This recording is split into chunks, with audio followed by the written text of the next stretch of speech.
habían trabajado con nosotros o que se habían relacionado con nosotros, sea porque somos parte de su cadena de valor, sea porque habían sido prestamistas financiando gran parte de nuestras actividades. Ahora, la crisis global tiene como natural desventaja que nos afecta a todos, pero paradójicamente esa también es una de las ventajas. Todos tenemos conocimiento de la existencia de la crisis, a diferencia de una crisis local donde quien está sometido a la crisis es quien tiene la información y tiene que primero desactivar el problema de comunicación con el otro para explicarle por qué uno está en crisis. Hoy todos nosotros no tenemos por qué explicarnos que estamos frente a una cuarentena, que tenemos un aislamiento social obligatorio, que todos los otros países están pasando por similares o están en pleno auge de la crisis sanitaria, y por lo tanto la parte de contarnos que estamos en problemas para todos nosotros ya está superada. Y esto permite que Carlos, todos... Sí. perdón que te interrumpa, porque estoy en los mensajes y lo que les está pasando es que no tienen buen audio. Tendríamos que tratar de centralizar un poco más el audio. Si tenés unos auriculares de celular, por ejemplo, para que conectes a tu computadora, ponételos para que eso centralice un poco mejor el audio. Así chequeamos que llegue mejor. Eso por un lado. Y por el otro, les quiero avisar que ya pudimos establecer la conexión vía Workplace, con lo cual quienes se quieran conectar desde esa plataforma también lo pueden hacer, y vamos a poder leer también al finalizar las preguntas que hagan en esa plataforma. Así que si tenés los auriculares, chequeamos que puedas colocártelos y tengamos buen audio. Justo en este momento a mí está pasando un helicóptero por arriba de mi edificio, con lo cual menos puedo escuchar.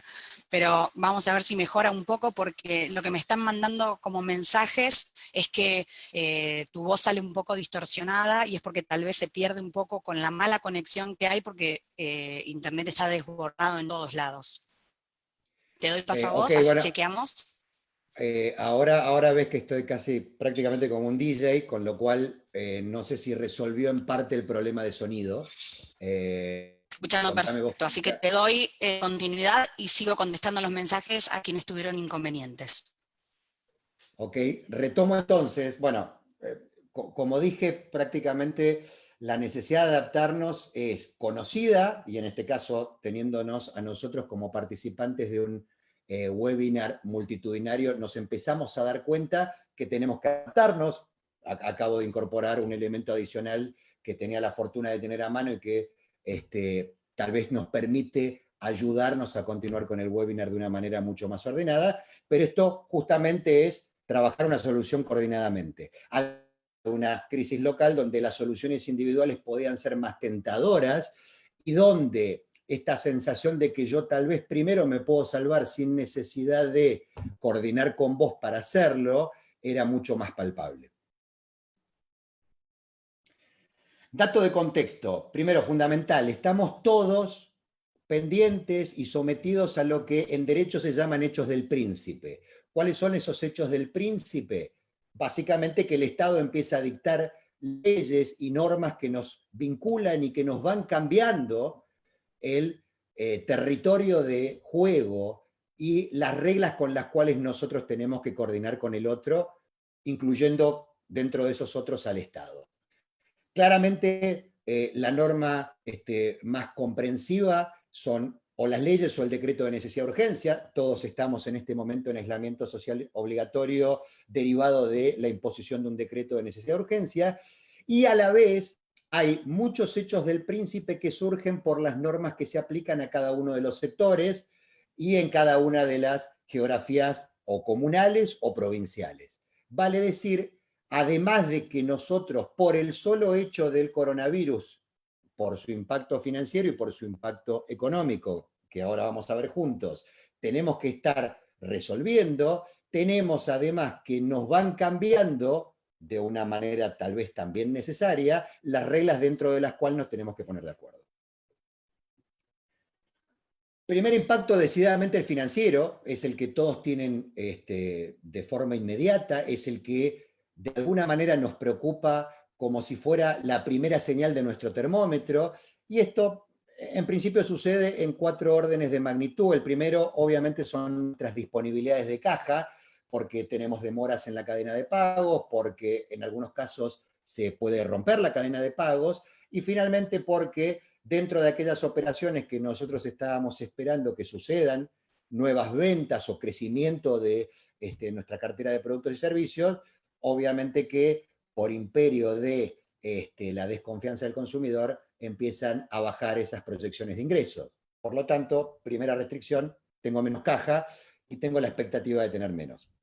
Lo segundo es que tenemos un sistema de crédito complejo. Primero, no todos los actores económicos tienen una integración con el sistema, es parcial. Hay grandes empresas que obviamente funcionan muy bien dentro del sistema financiero bancario de la Argentina, pero no todas tienen acceso, no todas lo tenían con anterioridad, y a la vez nuestro sistema es bastante engorroso en términos de burocracia y en términos de compliance, como para poder acceder fácilmente. Lo segundo es restricciones operativas en el acceso al crédito, porque del paso inicial a que yo necesito al paso final en donde se me acredita, hay una serie de pasos que necesariamente nuestra burocracia y la burocracia de las organizaciones bancarias y financieras nos obliga a dar, y que implica que tenemos un lapso de tiempo que no resuelve lo que tal vez es una urgencia financiera de corto plazo. Y en algunos casos, ya sea producto de su situación previa, ya sea producto del portafolio de productos y servicios, donde muchas veces hay una proporción de la economía de la empresa que no está dentro del sistema, claramente esa porción de economía que está fuera del sistema es oscura y por lo tanto no es respaldo para poder ser sujeto de crédito en el sistema financiero, y como contrapartida es una gran parte de la economía que se movía en efectivo, que con aislamiento social obligatorio como el que estamos hoy en día ya no se puede dar. Lo tercero es nuestros costos. Nuestros costos de corto plazo fijos son rígidos, no podemos modificarlos de manera inmediata, y a la vez tenemos algunos costos que son esenciales para que nosotros podamos continuar con nuestras operaciones.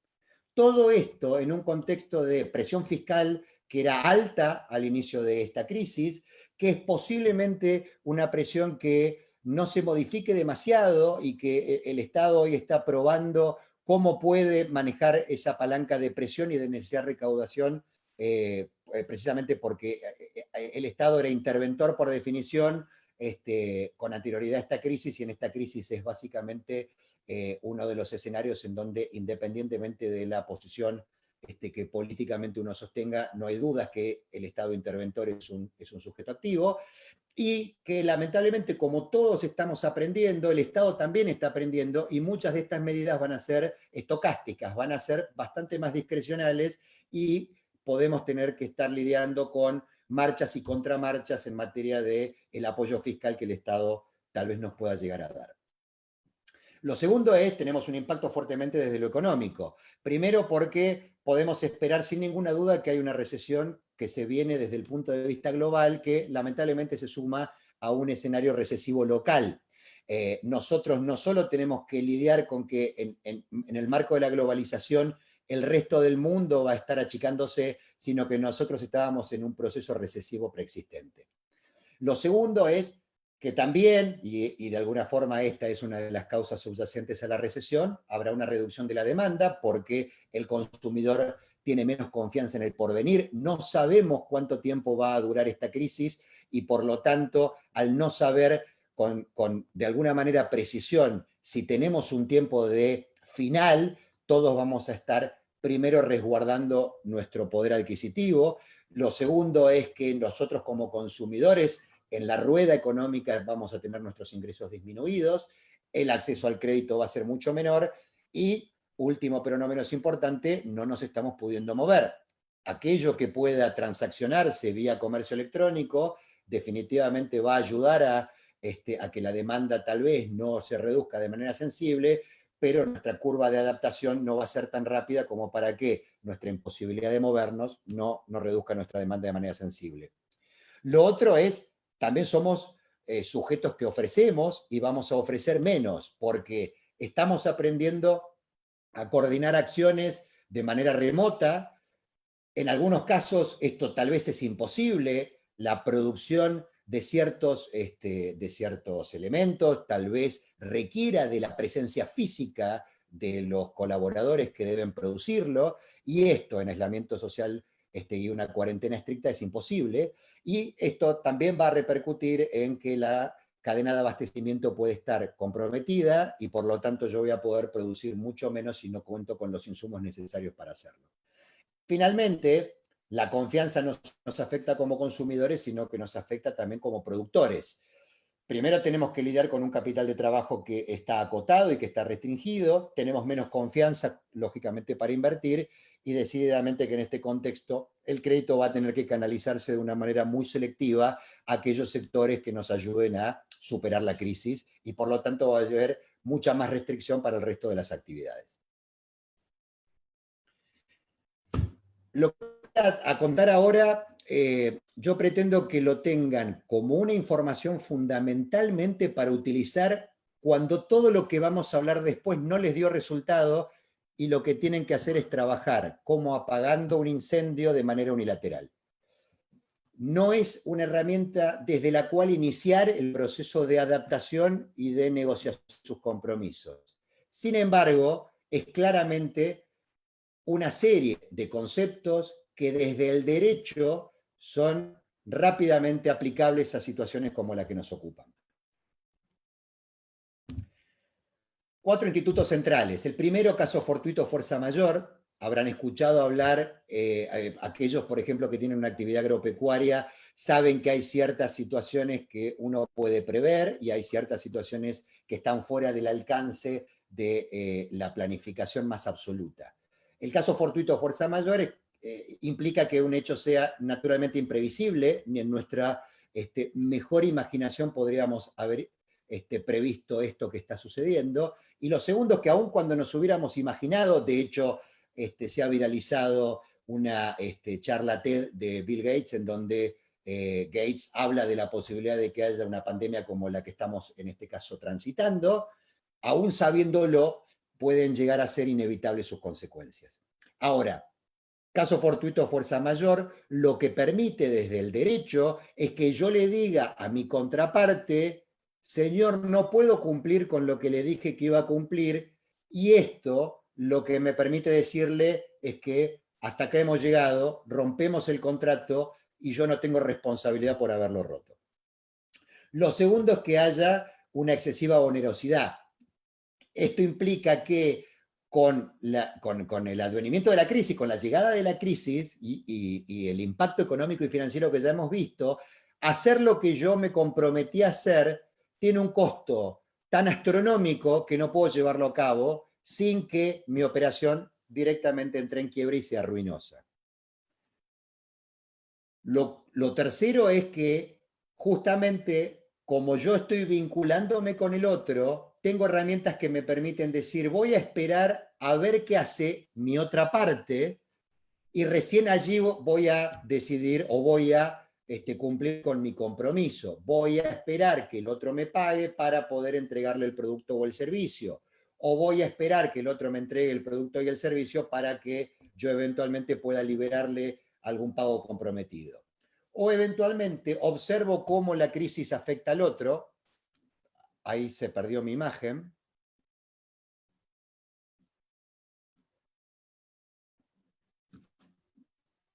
No sé si me están viendo. Bueno, calculo que sí. Les decía, observo cómo estando al otro y reservo mi decisión de cumplir con lo que me comprometí hasta el momento en el que yo vea que el otro está pudiendo levantar cabeza o está pudiendo lidiar con la crisis del coronavirus en su propia organización, en su propia empresa. Y lo último es que lo que teníamos presente cuando nos pusimos de acuerdo, la verdad que por la existencia de esta crisis se frustró. Esto tal vez implica que lo que yo esperaba que me resultara de utilidad del producto que compré o del servicio que compré ya no tiene sentido, o que ya perdió valor tangible en mi presente, o que eventualmente el tiempo en el que el otro va a poder cumplir conmigo va a ser tan tardío que no va a poder ser suficiente para lo que yo tenía en miras cuando me puse de acuerdo. Ahora, como pueden detectar, el concepto general que atraviesa estas 4 situaciones es cómo yo me eximo de responsabilidad frente al otro. Por eso digo que es necesariamente el final de un camino que tendríamos que haber recorrido con bastante esfuerzo antes de llegar. Este es el espacio de la discusión jurídica entre abogados previo al conflicto.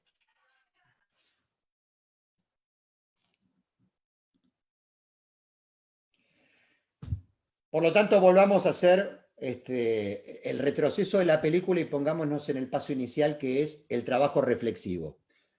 Lo que yo les quiero proponer es una serie de enfoques, una serie de modelos mentales que creo que son fundamentales para que ustedes puedan ponerse a pensar sobre sus organizaciones y sobre la manera en la que sus organizaciones van a poder transitar este camino de adaptación con el otro, que básicamente es el único camino que yo entiendo que es sustentable para sus empresas y para nosotros como comunidad. 3 ejes centrales. El primero es el de la supervivencia sustentable. Supervivencia sustentable tiene como eje que yo estoy tratando de cruzar un río correntoso y a la vez tengo que tener presente que mientras hago todo el esfuerzo de cruzarlo, yo una vez que llegue a la otra orilla, poder continuar caminando en la otra orilla. Por lo tanto, si yo trato de sobrevivir solo restringiéndome a mi único entorno y a mi única realidad, lo más probable es que cuando termine de cruzar el río, lo que haya del otro lado sea tierra arrasada. Y además que lo haya podido cruzar solo. Esto implica como segundo eje que tenemos que estar pensando en nuestro ecosistema empresario, en nosotros con los otros con los cuales nosotros estamos haciendo operaciones.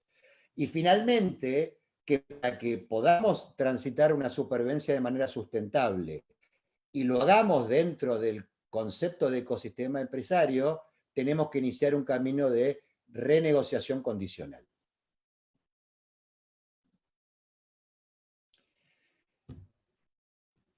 Primer modelo que quiero que tengan presente es el del ecosistema global y el ecosistema transaccional en el que su empresa está inmersa. Este es un modelo que yo creé sin demasiada fantasía adicional a un modelo que publicaron una serie de profesores del MIT sobre el uso de escenarios para poder lidiar con la reformulación de la estrategia. Como pueden darse cuenta o como pueden apreciar, dentro del ecosistema transaccional es donde están sus relaciones inmediatas y donde está el campo de actuación sobre el cual ustedes pueden trabajar. El ecosistema contextual es un dato de referencia y es de alguna forma una restricción con la que ustedes van a tener que lidiar y a la vez es en el trabajo que ustedes tienen que realizar un elemento sobre el que no tienen control. Por lo tanto, cuando el Estado venga con un DNU, cuando su comunidad demande menos de lo que requiere a nivel de macroeconomía, cuando el continente, cuando el mundo van adaptándose a una crisis de estas características, eso para ustedes es simplemente un dato que les va a llegar a través del canal transmisor que es su ecosistema transaccional, a través de sus colaboradores que son consumidores del ecosistema contextual y que son para ustedes las personas necesarias para que ustedes desarrollen el trabajo y a quienes ustedes tienen que estar proveyéndole de recursos a través de las remuneraciones.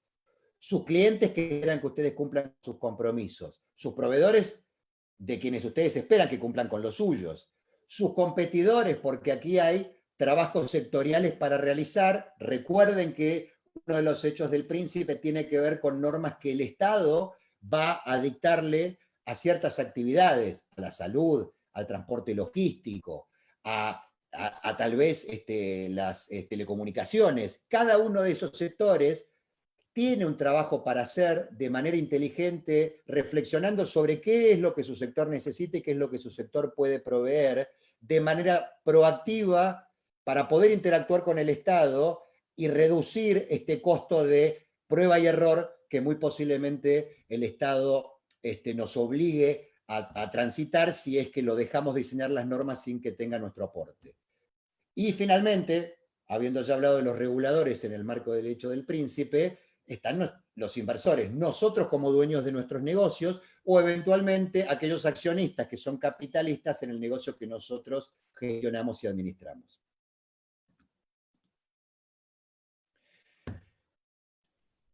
Eje central, la supervivencia sustentable se trabaja desde el ecosistema transaccional.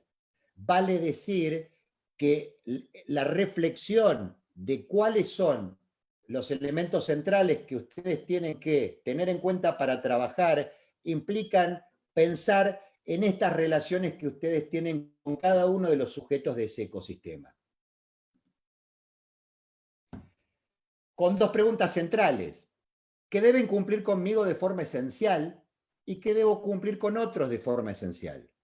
Somos integrantes de un ecosistema en el que todos somos actores y a la vez somos receptores.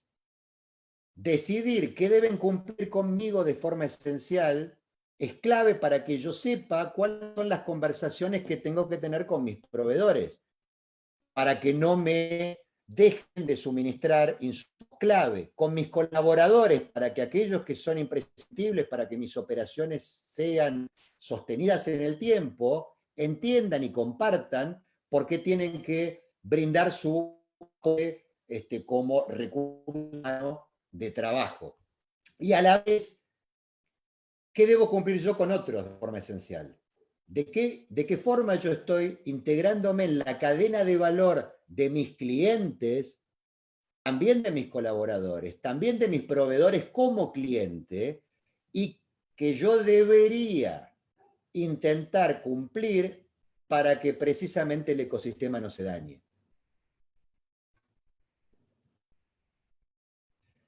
Esto implica reflexionar sobre cuáles son las variables clave, cuáles son los ejes centrales que yo tengo que detectar y que van a enmarcar mi curso de acción para adaptarme y para renegociar, y cómo estas variables inciden en la dinámica de mi propio ecosistema. Para hacer esto, les voy a proponer algunos modelos mentales de inmediata aplicación. El primero es el de los comunes. Para aquellos formados en pensamiento sistémico, la tragedia de los comunes es un paradigma que establece a través de ciertos estudios que cuando lo que existe es un recurso común, sin que haya demasiadas reglas de uso de ese recurso común, si solo privilegiamos nuestro interés individual, lo más probable es que ese recurso común o lo polucionemos o lo extingamos. Durante mucho tiempo, claramente, nuestra atmósfera fue un recurso común que, al no tener reglas claras de uso y reglas claras de asignación para todos nosotros, simplemente lo que hicimos fue, privilegiando nuestro interés individual, utilizarlo de una manera irreflexiva, generando lo que hoy, pues, tal vez, al lado del coronavirus, era una de las crisis concomitantes que tiene que ver con el cambio climático.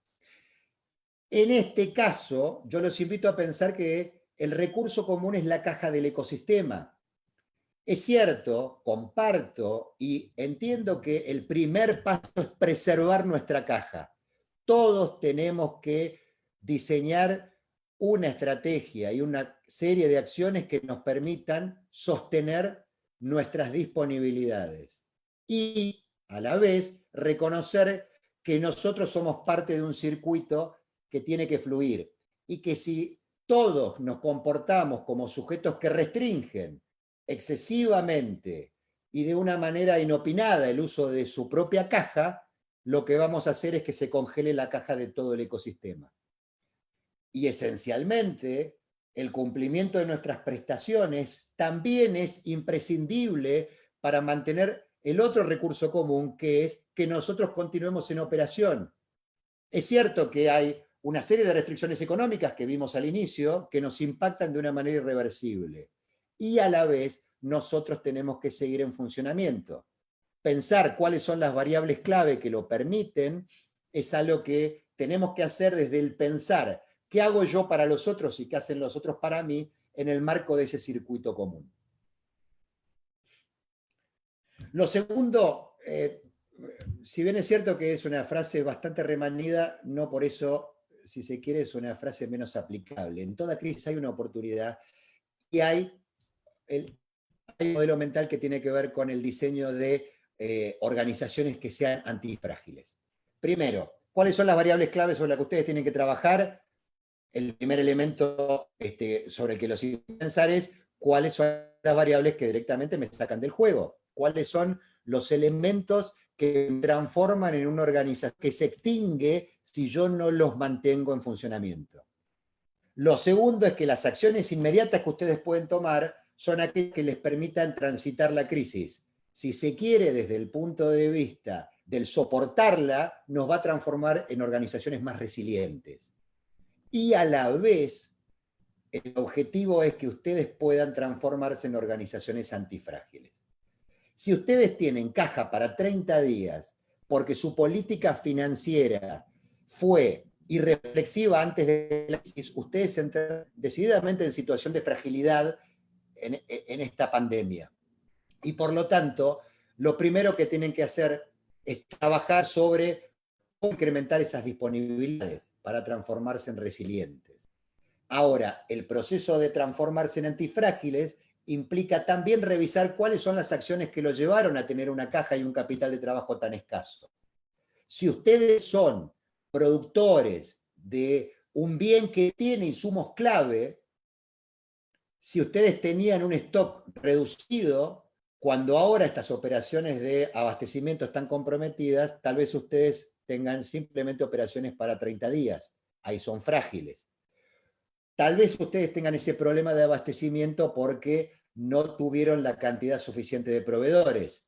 Ampliar esa cantidad de proveedores de una manera acotada los va a transformar en resilientes. Y tener una diversificada cartera de proveedores, no solo diversificada porque son varios sujetos, sino también diversificada porque estar en varias regiones, esto es transformarse en antifrágiles.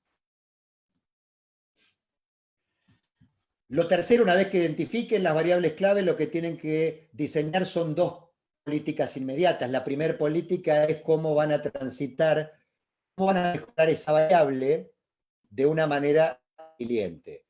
Voy a extender tal vez mis pagos 30 días de manera coordinada con mis proveedores de forma tal de mantener, como dije, la pelota en movimiento para todo el ecosistema.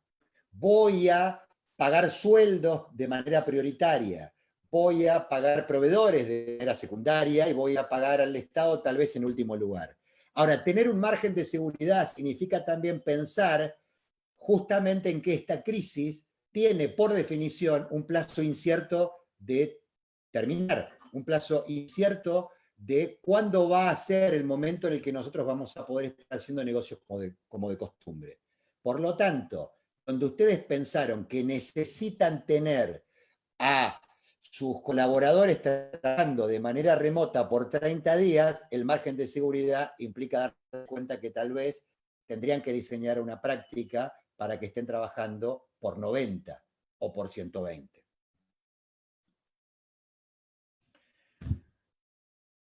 Muchos frentes de batalla, muchas variables, y tal vez el análisis los esté llevando a esa situación en donde todo nos parece importante. Elemento central para pensar es la simpleza. La regla de Occam o la navaja de Occam es donde tenemos una explicación simple, privilegiémosla por sobre una explicación compleja, y la manera de trasladar ese modelo de reflexión implica entender que no tenemos más de 5 variables clave en ninguna de nuestras operaciones. El trabajo de reflexión proactiva implica profundizar rápidamente en detectar cuáles son esas 5 variables y quedarse y tener esas 5 variables en un tablero de control sobre el cual vamos a monitorear todo lo que nosotros decidimos hacer y cómo va cambiando.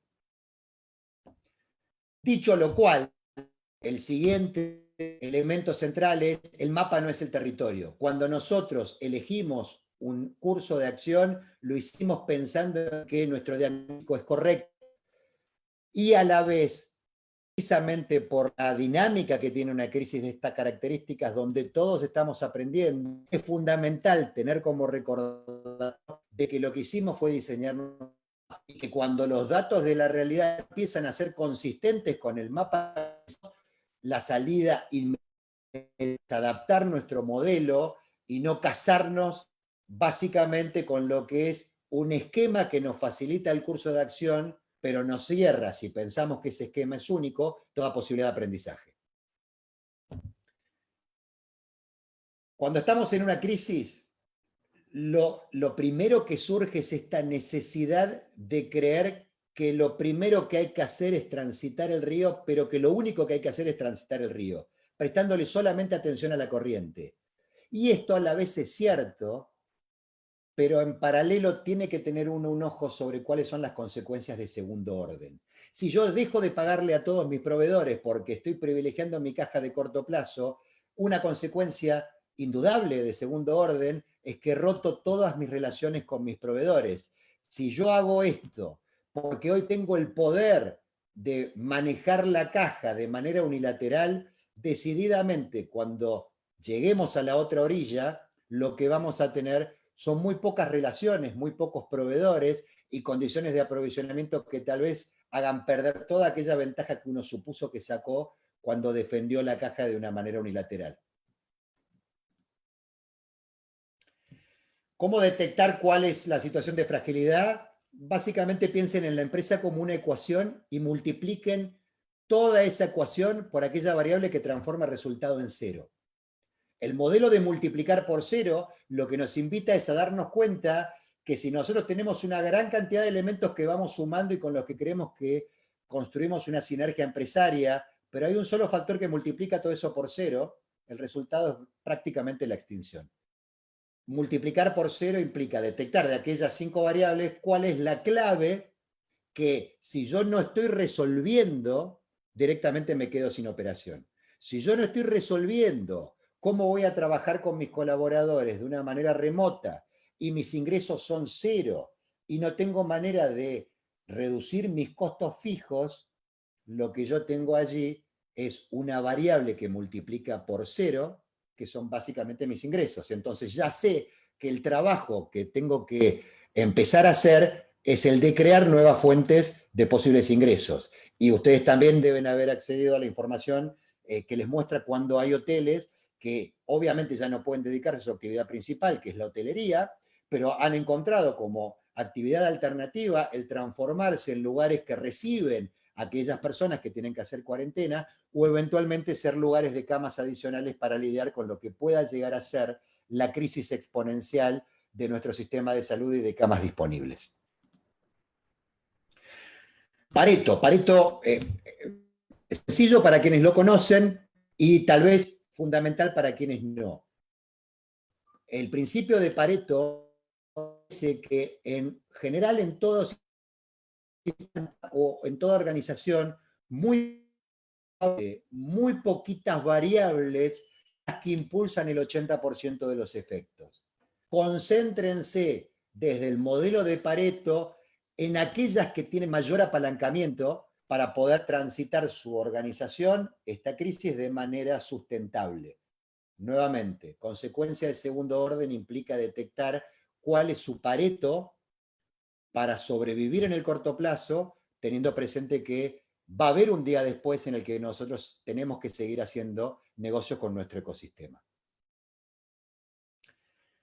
Dos aspectos centrales. El primero, piensen en la inercia. ¿Qué pasa si no hacen nada? ¿Qué pasa si no se sientan a renegociar sus contratos con su ecosistema? Tengan presente también que el hecho de que tengan un contrato bien dado por relación, no por el hecho de que tengan un documento escrito. Cuando ustedes están vendiéndole algo a otro, aunque no tengan un papel, lo que tienen es un contrato o de provisión o de abastecimiento, o de suministro o de prestación de servicios. El contrato existe independientemente de que no esté escrito. Primer principio, ¿qué pasa si no hacemos nada? Y esto le va a dar un margen de supervivencia clarito. Si yo dejo que todo corra, voy a estar sometiéndome simplemente a los vaivenes de ese ecosistema contextual que todavía no conozco. Como contrapartida, les pido que tengan presente lo que Nassim Taleb, que es un autor muy reconocido y que escribió, entre otras cosas, el famoso libro del Cisne Negro, llama iatrogenia, que es esencialmente el principio de intervenir de una manera no solo innecesaria, sino nociva. Cuando mis acciones lo que hacen es, como dice ese viejo adagio, ser peor como remedio que la propia enfermedad. Evalúen con mucha precisión donde tal vez el dejar la situación correr es la medida acertada y no se compren que porque nos encontramos simplemente en crisis, nosotros sí o sí tenemos algo que hacer porque la crisis lo impone. Dilema del prisionero. El dilema del prisionero es precisamente cuando todos nos comportamos de manera egoísta y resulta ser que la manera en la que nos vamos a vincular con el otro indefectiblemente va a producir que los dos nos traicionemos, que los dos no cumplamos con nuestras obligaciones, consiguiendo justamente para los dos un resultado que es subóptimo. Los dos la vamos a pasar peor y en este caso, con la magnitud de la crisis y con la incertidumbre que trae esta crisis, tal vez ese resultado subóptimo es la mutua extinción y no necesariamente una supervivencia de menor valor agregado. ¿Cómo salir del dilema del prisionero cuando ustedes vean que tienen esa situación como posible de verificarse con sus proveedores o con sus clientes o sus colaboradores? Lo primero es, tenemos un día después, va a haber operaciones repetidas y esas operaciones repetidas son un incentivo para que nos pongamos de acuerdo. Lo segundo, esta crisis pasará y va a haber en el futuro la posibilidad de crear valor. Y si nosotros construimos ese valor como promesa del futuro, en algún lugar vamos a poder descontarlo con alguna de nuestras relaciones. Si yo le prometo a uno de mis proveedores de una manera relativamente tangible que si se genera cierto escenario que vamos a definir en conjunto, donde mis ventas crezcan, donde mis costos disminuyan, donde tal vez una variable exógena como puede llegar a ser la tasa de contagio mejore. Esto sucede y yo voy a reiniciar una operación, le estoy dando por lo menos un elemento a ese proveedor para que le diga a sus propios proveedores, teneme fe que en el futuro yo voy a tener una capacidad de repago de lo que tal vez hoy no te estoy pudiendo dar. Y lo tercero, todos vamos a garantizarnos operaciones repetidas porque no nos sostenemos con nuestro valor prestigio, valor marca. El hecho de comportarnos en esta crisis de una manera sesgada, unilateral y dañina, definitivamente lo que va a hacer es que nuestro prestigio del otro lado del río esté prácticamente deteriorado y tal vez de una manera irreversible. Herramientas. Una vez que pensamos, cómo pensamos, y a la vez, una vez que pensamos, cómo ejecutamos. Lo primero, el uso de estos modelos mentales tiene que ser hecho en un contexto de escenarios. No tenemos por qué imaginarnos que hay una sola forma en la que la realidad va a verificarse en el futuro, y el trabajo por escenarios es una invitación a pensar en realidades alternativas. Posiblemente, no solo como término de posibilidad, sino también como término de realidad tangible, muchos de los que utilizaron el análisis de escenario en enero del 2020 difícilmente hayan cargado como un escenario probable este en el que nos encontramos todos ahora.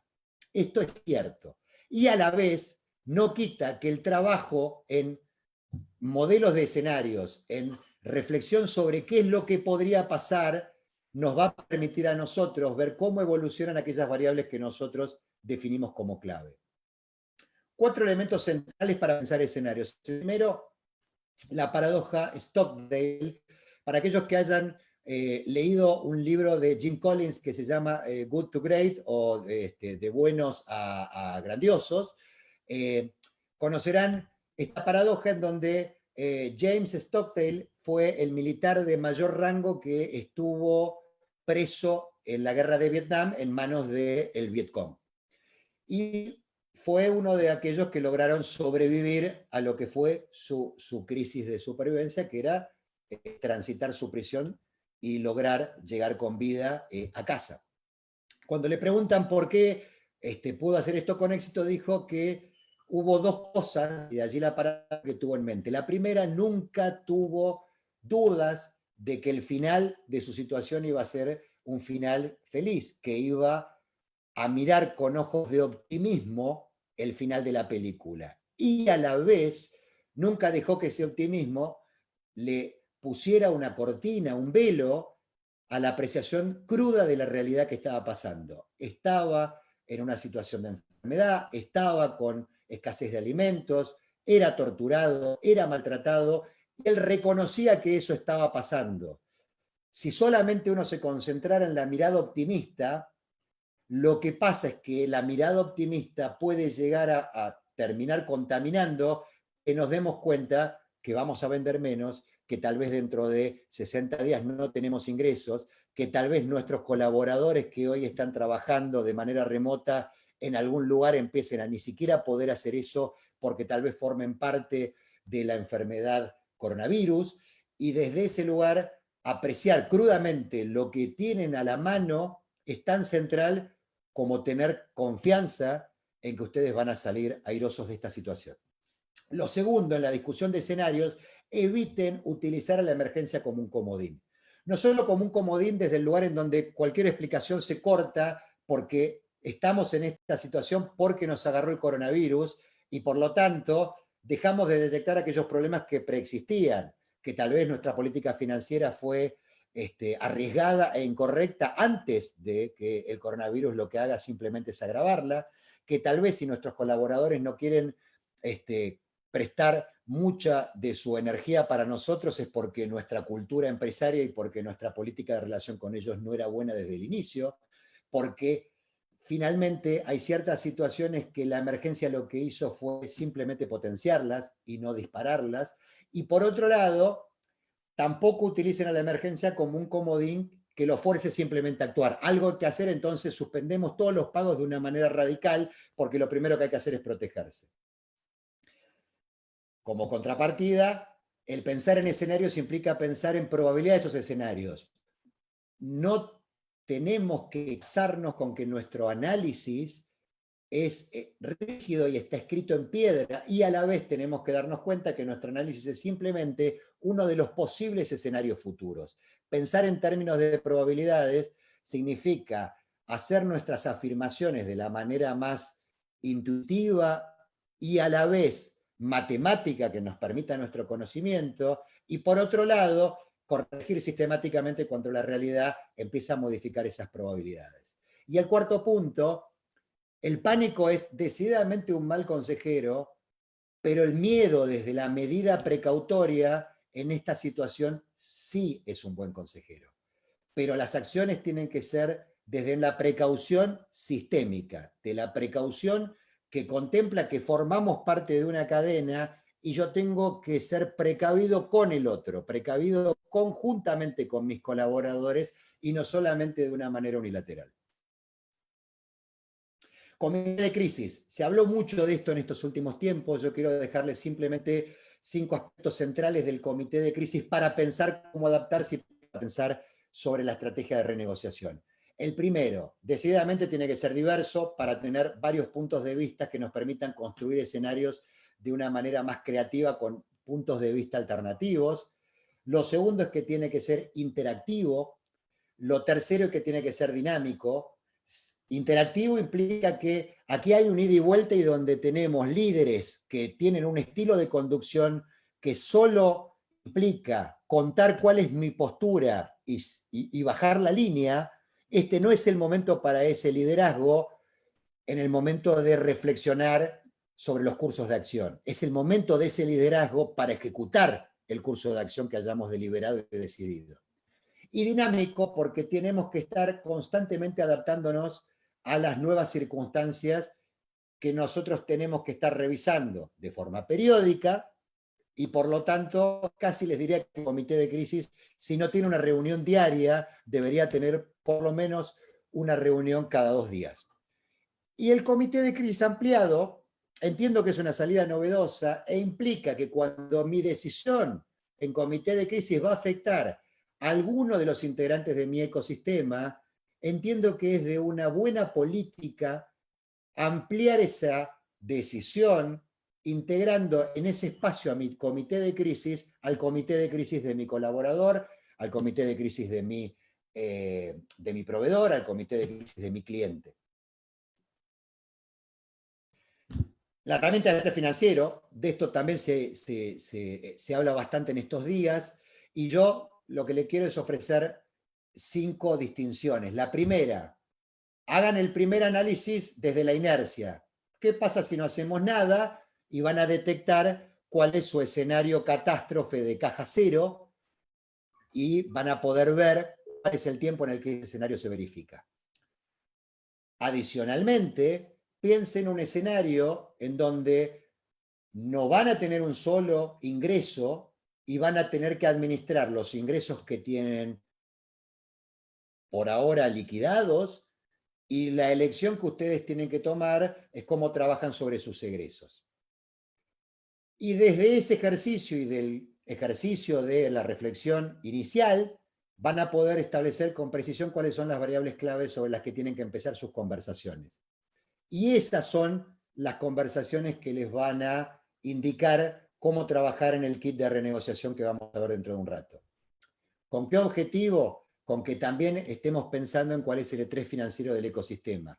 Hay un punto en donde todo nuestro ecosistema va a entrar en crisis y va a ramificarse de una forma que no va a ser sustentable y en la cual nosotros sí vamos a tener que recurrir como medida extrema a nuestro ecosistema contextual, pidiéndole al Estado en simultáneo aquellas medidas que entendemos que nos pueden ayudar. Pero esto decididamente es el recurso de última instancia.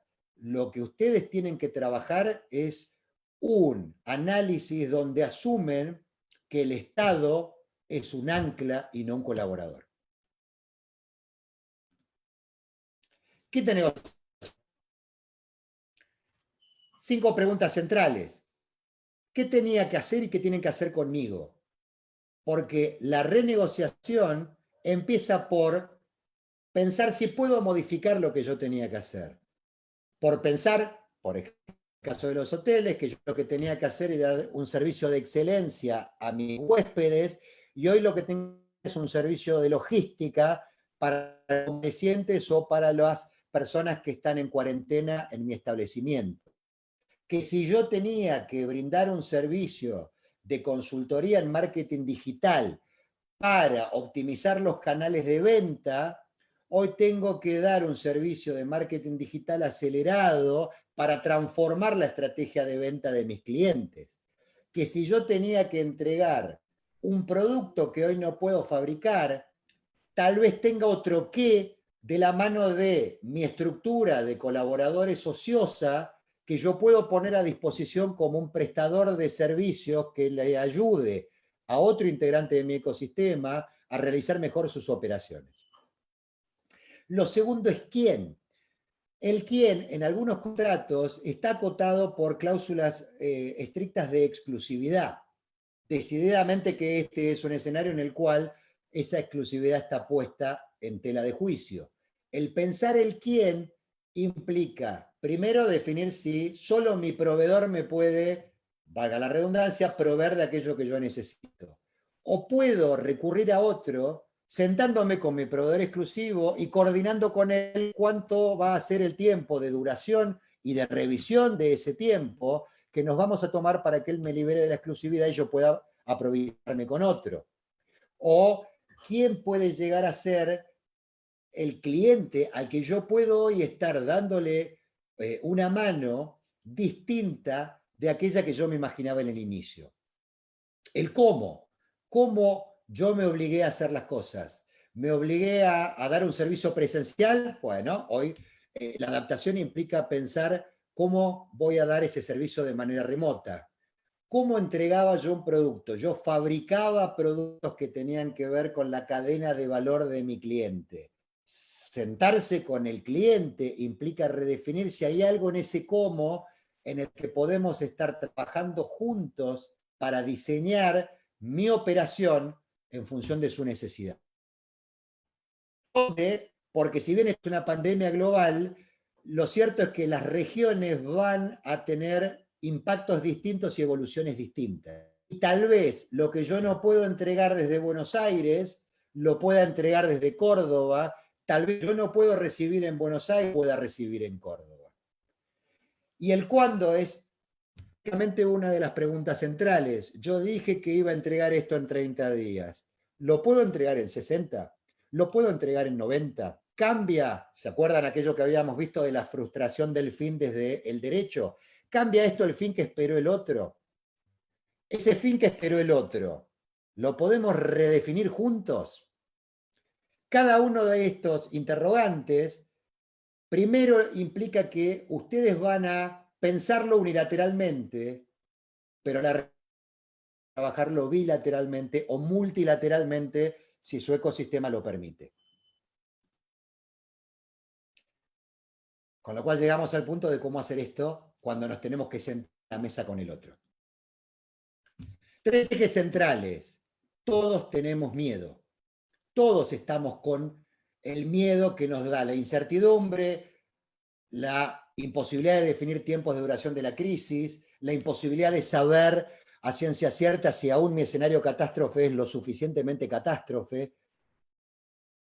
Contraparte está en la misma situación.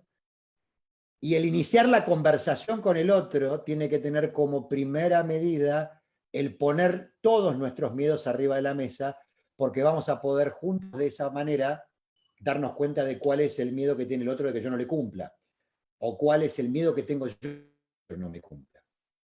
Escuchar para comprender la perspectiva que tiene mi contraparte, escuchar por qué mi proveedor de un insumo clave me dice que hoy no me puede dar algo, y si ese hoy no me puede dar algo es imposible de superar, pensar creativamente en la consecuencia de esto antes de darle camino al envío de la carta documento virtual y al análisis del abogado para estar definiendo qué bien nos va a ir en un juicio para cuando la crisis del coronavirus termine. Y justamente el último punto es que la construcción de este cómo es común. Cualquier negociación, en principio, implica la construcción de un común. También es cierto que muchas de las estrategias de negociación estándares permiten imaginarse escenarios en donde el desequilibrio de poder es tan marcado que la parte más, valga la redundancia, poderosa va a sesgar la mesa en su favor.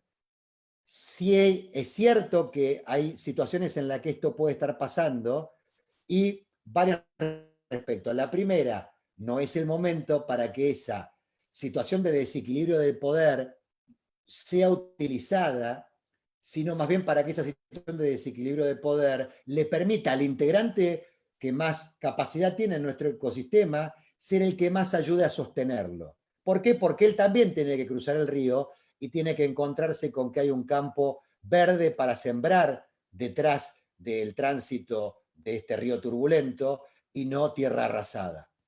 Lo segundo, porque tiene un prestigio que defender.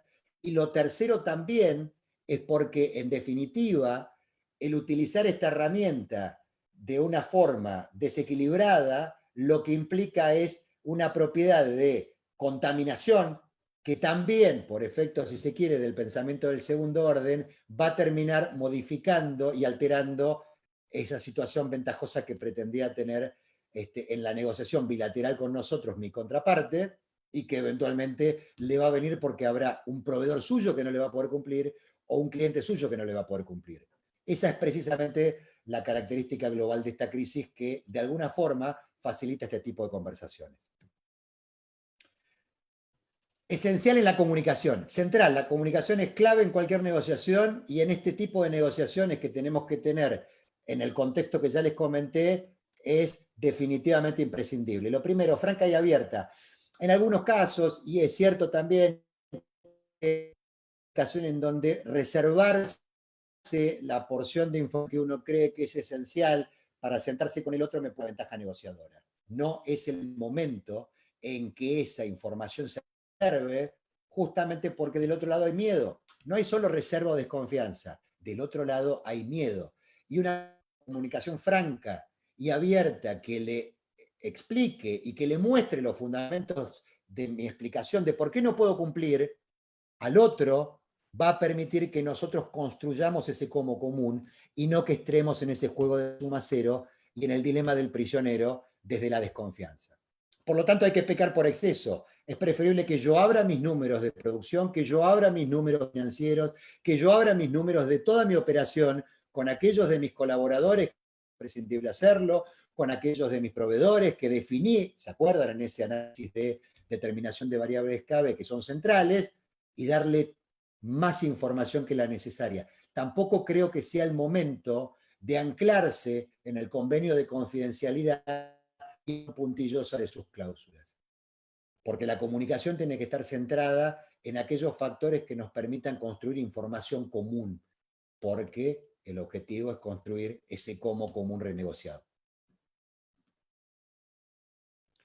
Y 6 elementos centrales, clave.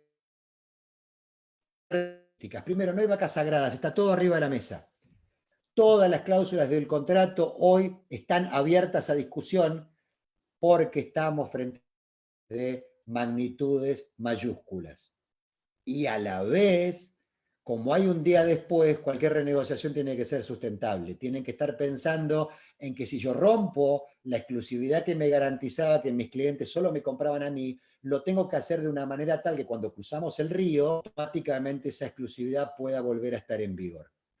Por lo tanto, la liberación de restricciones tiene que ser adaptable y tiene que estar monitoreada permanentemente. Tenemos que definir cuáles son los indicadores que nos van a permitir decir que esa liberación queda sin efecto o que esa liberación no fue suficiente y que tal vez si yo habilité que te aprovisiones solamente con otros actores en la Argentina, tal vez tengo que liberártela para que haya otros actores en la región o para que haya otros actores en el mundo. Evitar en cualquier cero, porque ahí es donde nosotros estamos jugando con la caja finita del ecosistema, que todos nuestros acuerdos estén condicionados, que sepamos que el acuerdo que renegociamos ahora, por definición, es flexible.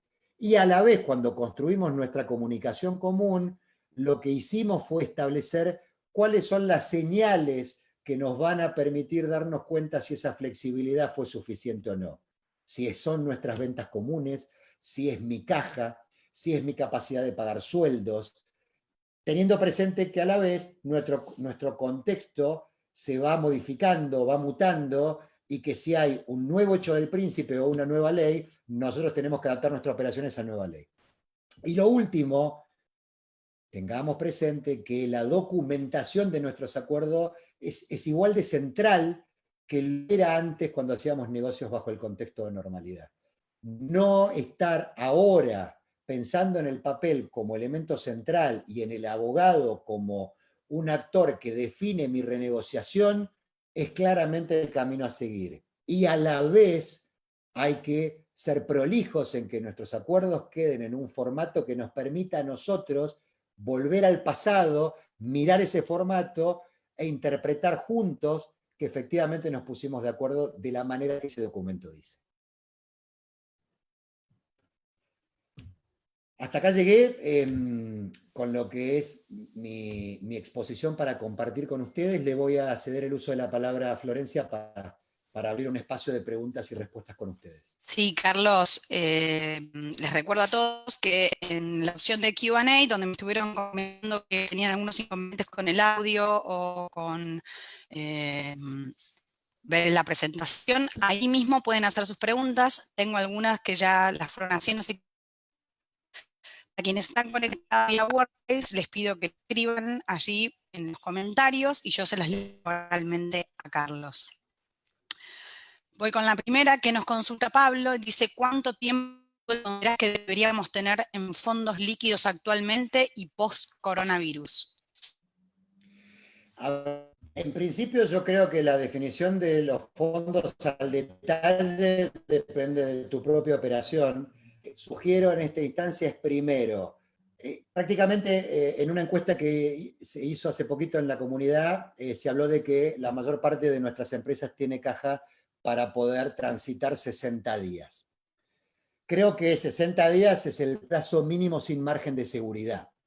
Creo a la vez que en un escenario de semejante incertidumbre, la aspiración tendría que ser por lo menos a duplicar y, en la medida de lo posible, a triplicar ese plazo de disponibilidades.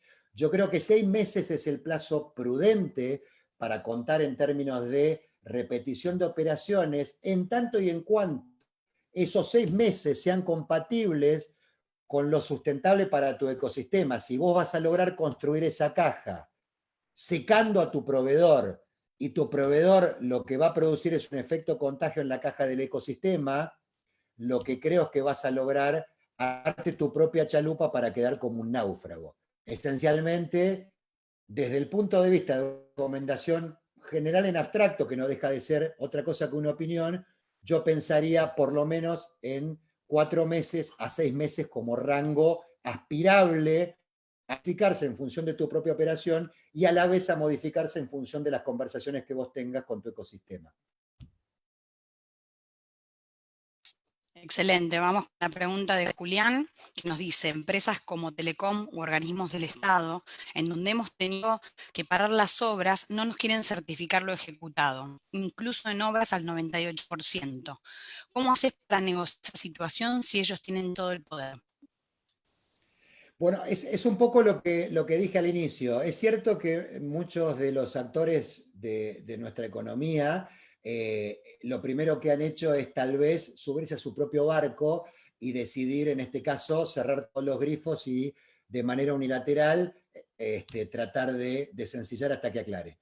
Lo primero que recomiendo es decididamente abrir todas las mesas de comunicación necesarias y repetidas, formación abierta para que vos le expreses a Telecom primero cómo es tu posición con relación al tiempo y a que su falta de certificación y temor en los pagos, a vos, en el tiempo que tu análisis de estrés financiero te permita, te va a decir, mirá que acá te quedaste sin mi relación con vos. No porque ya no te quiera, porque me parece que tu actitud fue eh, eh, si se quiere, intempestiva y arbitraria, sino porque tu actitud me está llevando a que yo no voy a poder cruzar el río. Y a la vez, creo que es un buen camino para poder tener conversaciones comunes con aquellos competidores. ¿Te acordás que dentro del ecosistema transaccional yo incorporé a los competidores? Aquí hay muchos que tal vez como vos están en la misma situación respecto a la si se quiere, la restricción que hizo Telecom de sus pagos. Yo te sugiero empezar a ser creativo en imaginarte con quiénes otros podés entablar una mesa de comunicación colectiva de manera tal que tu poder relativo cambie. Si es que la apertura y la franqueza no fue suficiente y Telecom dice, maravilloso, pero lo lamento, bueno, cuando muchos de sus proveedores tengan una situación parecida, en este caso ese lo lamento puede ser sistémico para la propia Telecom. Bueno, para todos aquellos que me consultan por la presentación, Carlos, les aviso para que no me sigan preguntando, va a estar disponible, la vamos a subir en Workplace donde queda el video grabado y después también se sube tanto el video como la presentación PowerPoint que dio Carlos a myvistas.com. Les aviso porque se reiteran muchas consultas. Bueno, Darío te agradece la exposición y nos conta cómo enfrentar el desafío de los acuerdos multilaterales y sociales en un contexto de crisis, donde suele primar el egoísmo en el ecosistema. Sálvese quien pueda. El primer punto es, creo, la inexistencia de un diagnóstico compartido. Es cierto que lo que vos traes a colación tiene que ver también con otro ejemplo que aquellos que por ahí son conocedores del mundo del fútbol o han leído algo de la historia del fútbol, saben que se denomina el efecto puerta 12. Si todos intentamos salir por una puerta que tiene pocas dimensiones, tal vez el primero o el segundo salga. Después lo que va a suceder es que todos nos vamos a juntar en la misma puerta y los que llegaron primero, paradójicamente, van a ser los primeros en morir de asfixia. Eso fue lo que pasó en el episodio de la puerta 12 en la cancha de River Plate, creo que hace unos 30 o 40 años. El aspecto central tiene que ver con, primero, compartir el diagnóstico. Para compartir el diagnóstico hay que presentar la información y entender la mirada del otro. ¿Qué mira aquel que cree que la crisis no es tan grave? ¿Qué mira aquel que cree que en definitiva, si se quiere, como el CFO de Telecom, entiende que la manera en la que Telecom tiene que darse colectivamente en esta crisis es no certificar y parar el flujo de dinero para con sus proveedores? Entender que están mirando al otro me parece que es el primer paso. porque creo que también una de las contrapartidas de esta situación del sálvese quien pueda es que nosotros generamos hilos de comunicación y nos anclamos en que la mirada propia es la única mirada y la comunicación ahí se corta y lo que hacemos es juzgar al otro. Vos no estás subiéndote al tren común porque lo que pensás es que te podés salvar solo y eso está mal. Y creo que hay un paso previo que es, quiero entender por qué pensás que te podés salvar solo y también entender con qué elementos vos cambiarías de opinión.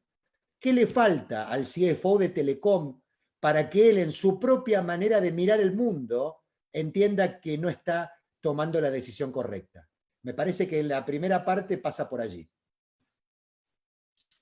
Muy bien, Gabriel nos consulta. ¿Qué ocurre en los casos en que se pueda pensar en una adaptación posible, como en el ejemplo dado del hotel, pero se corre el riesgo de no generar caja con eso? En el ejemplo del hotel me pregunto si reciben alguna paga por recibir gente en cuarentena del Estado o de quién.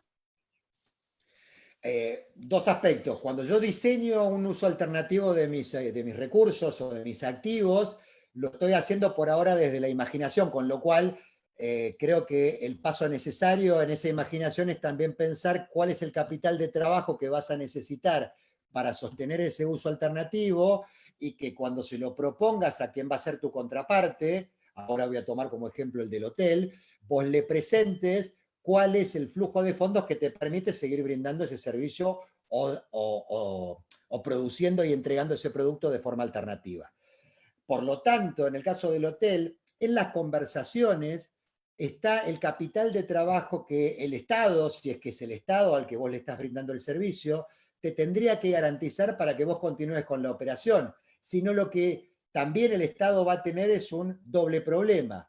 Va a tener a sus afectados por coronavirus puestos al cuidado de un establecimiento que no va a tener los recursos para funcionar. Básicamente, es una pregunta de diseño inicial y ese diseño inicial tiene que pensarse con ese margen de seguridad que yo les propuse que sea uno de los parámetros y uno de los modelos mentales para reflexionar. Muy bien, vamos con la pregunta de Fabián, que nos consulta, ¿qué sucede con la empresa a partir de tener un colaborador afectado por el virus? Primero, si el colaborador afectado por el virus vos lo tenés dentro de la ventana de posible contagio, lo que yo recomendaría, y en este caso creo que es fundamental que te pongas en contacto con tu ART y con tu abogado especializado en laboral, es diseñar un protocolo de exámenes y un protocolo de revisión, porque podría existir la probabilidad de que ese colaborador afectado haya podido ser un transmisor, un vector de la enfermedad en el espacio de trabajo. Si ese colaborador descartás que lo que tengas que pensar es que fue un vector de contagio en el marco de tu organización, lo que tenés que coordinar con él es decididamente que tiene el goce de una licencia en tanto y en cuanto su capacidad productiva está afectada porque se está recuperando de la enfermedad. Y después creo que también hay una cuestión de oportunidad posible. En la medida que se produzca el dato en donde quienes pasaron la enfermedad, si es que efectivamente lo que generaron fue una inmunidad a la enfermedad, dejaron de ser vectores transmisores y de alguna manera podrían llegar a ser colaboradores que se puedan reintegrar de una manera más normalizada a la operación, como diríamos, siempre y cuando, condición 1, esa inmunidad se genere y condición 2, el Estado reconozca que aquellas personas que ya tienen tal vez esa inmunidad pueden empezar a operar o a desplazarse de una manera normal. Muy bien, Jorge nos consulta, ¿qué puedo hacer si tengo una deuda en dólares, en cuotas, dada la crisis y la situación de lo difícil que es comprar dólares?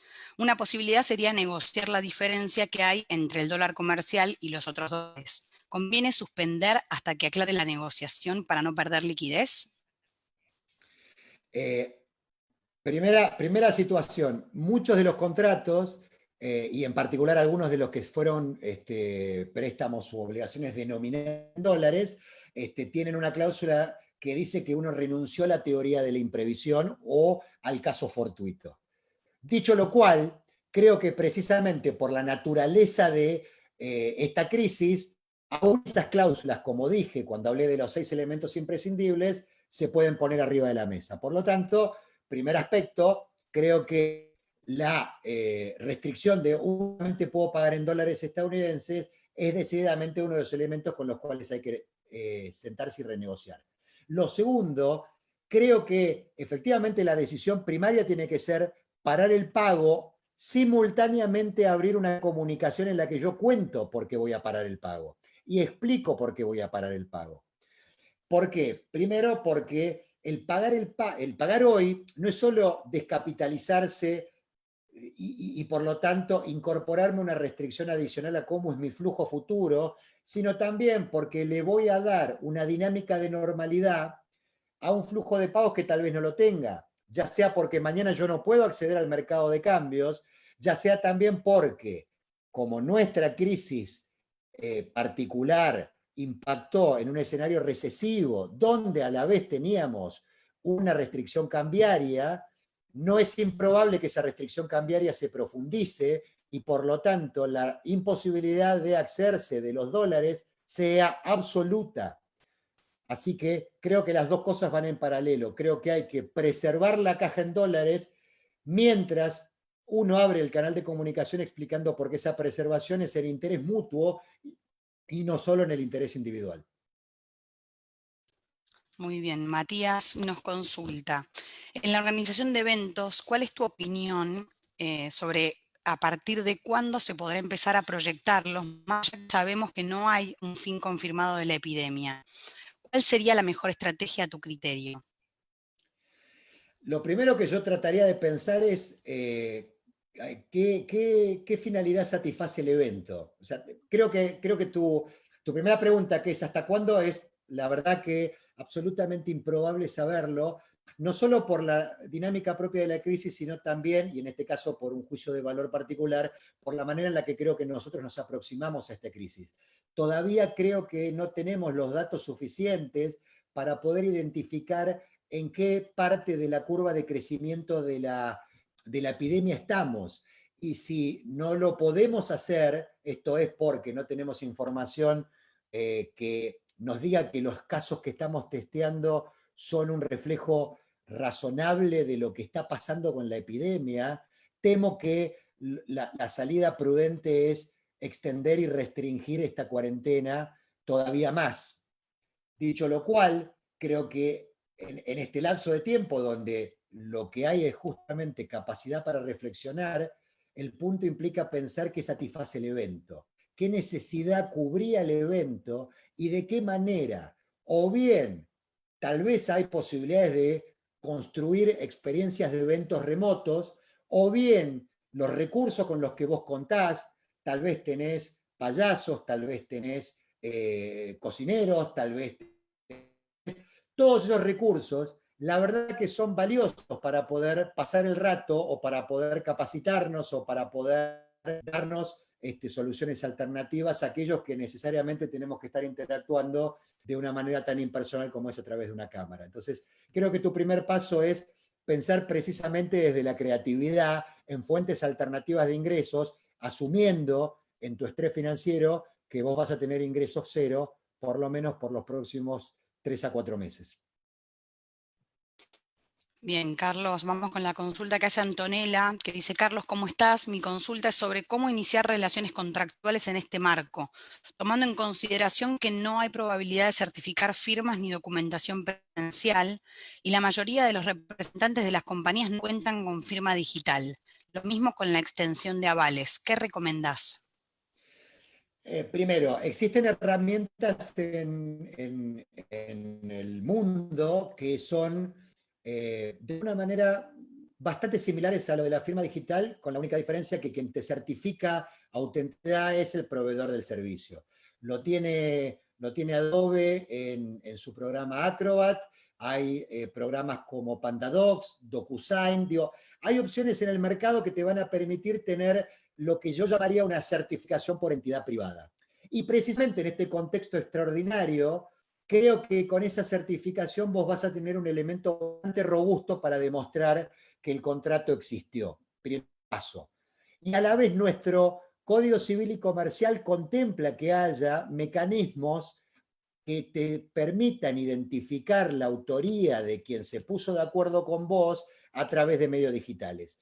Así que, por lo tanto, creo que la utilización de ese tipo de herramientas te da una certeza bastante sólida y robusta para que vos el día de mañana puedas demostrar que te pusiste de acuerdo y en qué condiciones te pusiste de acuerdo. Y lo segundo, yo también documentaría la propia prestación del servicio o entrega del producto. Si yo lo que hice fue prestar un servicio de consultoría, bueno, y las condiciones por las que me puse de acuerdo implican que yo voy a participar de un comité de crisis con una cierta periodicidad, habrá correos electrónicos de ida y vuelta que demuestren la coordinación de esa reunión, habrá videos o minutas de esa reunión que demuestren la participación, por lo tanto, tenés no solo soluciones desde la transacción propiamente dicha, como dije, hay herramientas en Internet muy robustas porque la empresa privada te garantiza los mecanismos por los cuales quien puso la firma dice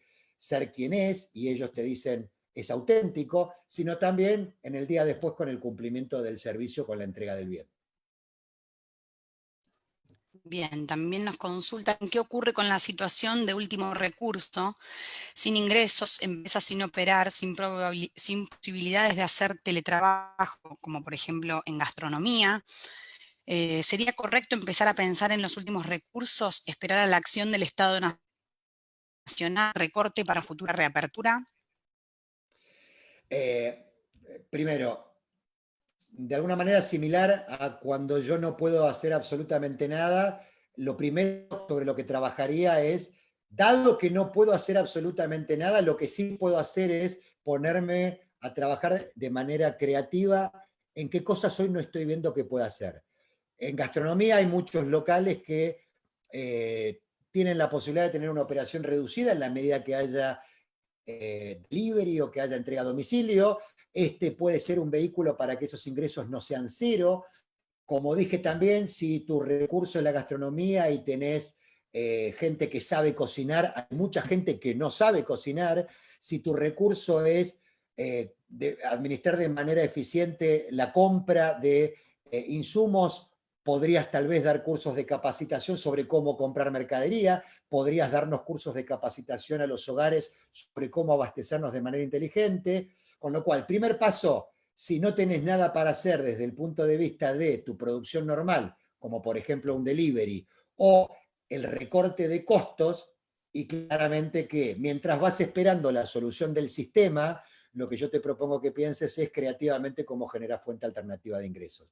Lo segundo, si vas a recortar el orden de aparición, o como alguien diría, cómo es el orden de ingreso a la chalupa si estamos en el Titanic, y empecemos de atrás para adelante. El Estado es lo primero que uno va a recortar, paradójicamente es a que le vamos a estar pidiendo en algún caso la solución sistémica, pero por otro lado, el Estado tiene una solución de último recurso que uno no tiene.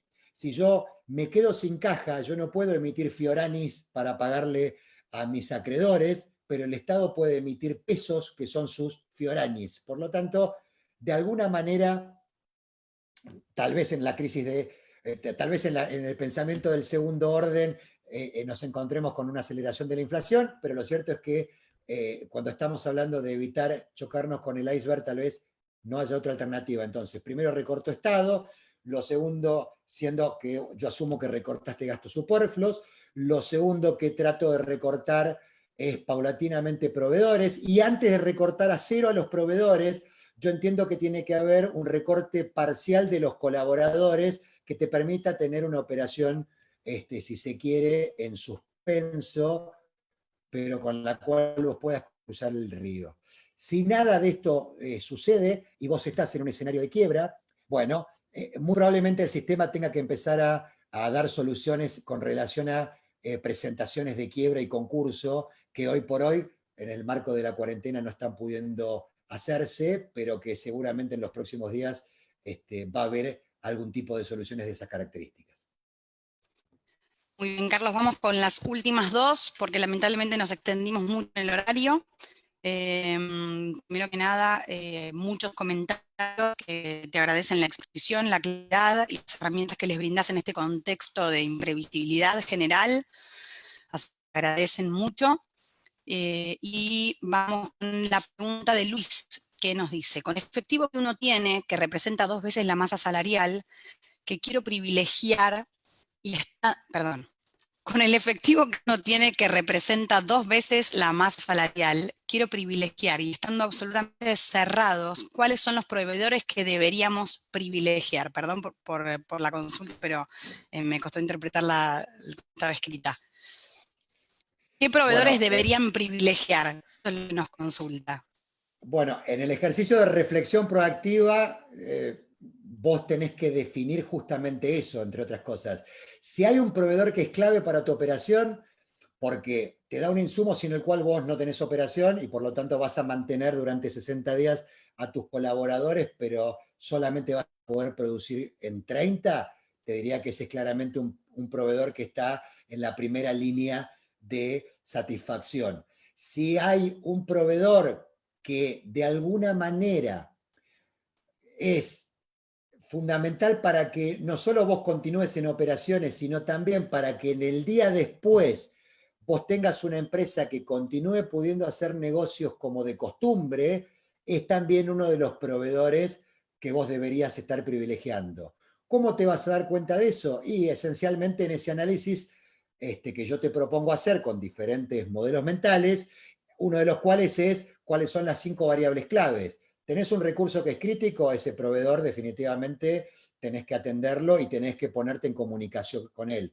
Tenés uno de tus proveedores tiene que ver con la mejora continua que vos sí o sí tenés que encarar una vez que termine esta circunstancia, porque si no, tu operación superó el río, pero después tenés 6 meses u 8 meses en los que te transformaste en obsoleto con tus competidores. Bueno, con el caballero, sentate y ponete en condiciones de renegociar activamente. Mi sugerencia es que renegocies con todos, porque en algunos casos la renegociación es lo que te va a ir ampliando o restringiendo caja disponible.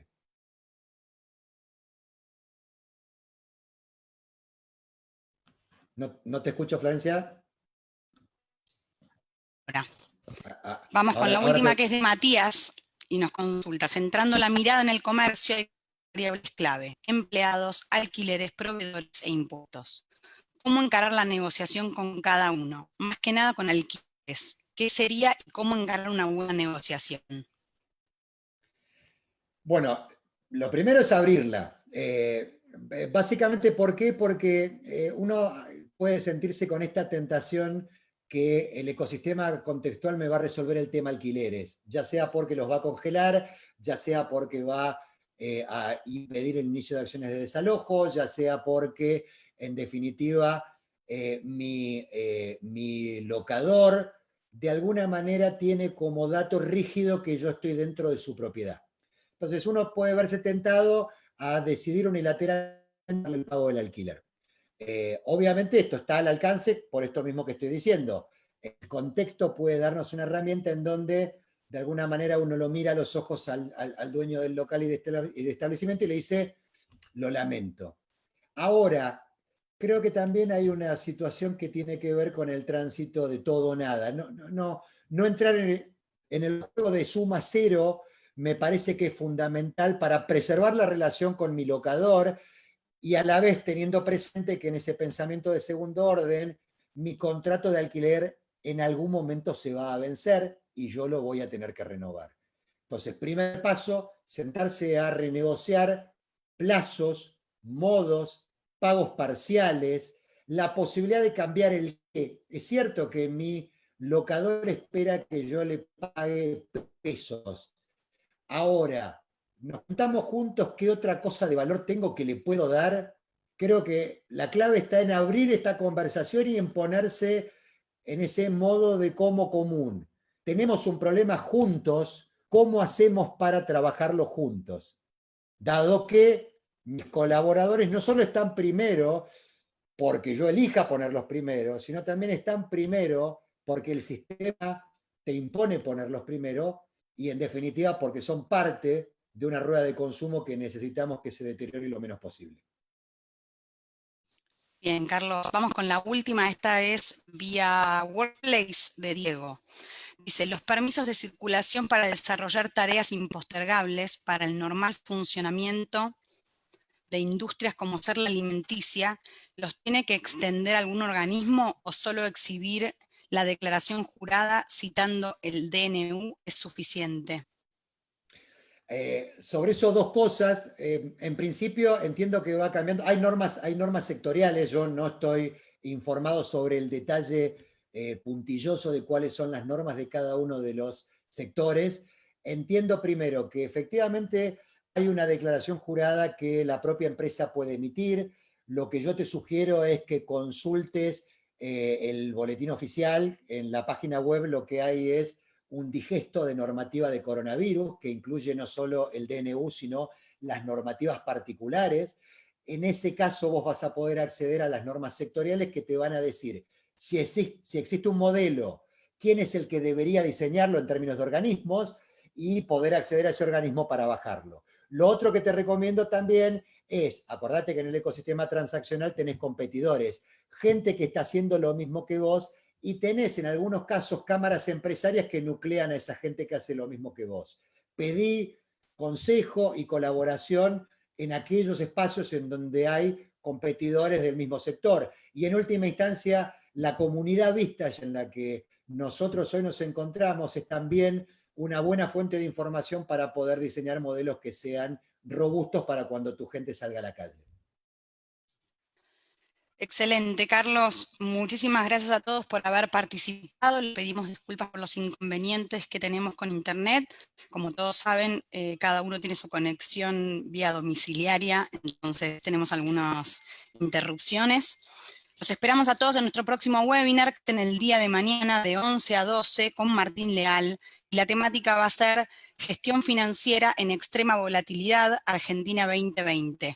Estamos comunicando nuevamente este webinar porque se iba a realizar en un principio de 13 a 14 y ha cambiado el horario de 11 a 12 horas. Muchísimas gracias. Carlos, te dejo para que te despidas. Bueno, en principio muchísimas gracias a todos por la paciencia en escuchar y por la voluntad en preguntar creo que lo primero que hay que reconocer es que estamos todos en el medio de una gran selva con mucha maleza y que decididamente tenemos que trabajar en tener un único sendero que nos saque a todos, y si cada uno va poniendo el machete al servicio del otro, creo que nosotros vamos a poder prosperar y transitarlo de una manera mucho más eficaz que si cada uno elige su pequeño caminito y usa nada más que un solo machete. Así que muchísimas gracias y espero que podamos transitar juntos esto todos de una manera productiva, satisfactoria y que nos encuentre con la posibilidad de ser antifrágiles en el futuro. Bueno, un abrazo a todos y hasta luego.